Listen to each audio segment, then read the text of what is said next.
જેવા ફોફાડા મારે આ બધા નવી લાગે એ તો તમને નવી લાગે એમને શાંત કર દો બાપા, એમને શાંત કર દો. સાપ સાથે મસ્તી કરતા યુવાનના દ્રશ્ય જોઈ કોઈને પણ એવું લાગે કે સાપની પજવણી થઈ રહી છે, પણ એવું નથી. અનેક સાપના રેસ્ક્યુ કરનાર આ યુવાનની સાપ સાથે ગહેરી દોસ્તી છે.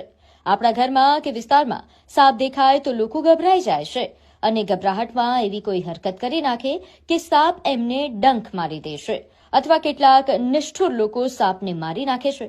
ત્યારે મળો આ યુવાનને જે સાપને પોતાના મિત્ર સમજે છે.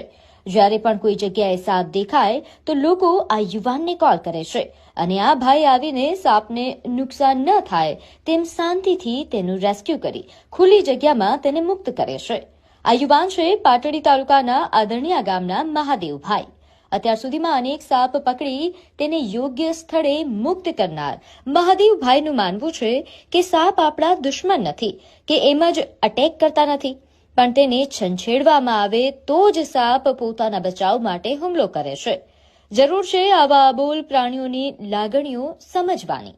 આ છે મહાદેવ અને સર્પનો પ્રેમ. આમ તો ખેતરે કામ કરતા ખેડૂતોને અવારનવાર સાપ સાથે ભેટો થઈ જાય છે અને ખેડૂતો સાપને ભગવાન સમજે છે, પણ ઘણા બધા સાપથી ડરે છે. પણ આ મહાદેવ છે એ થોડા સાપથી ડરે?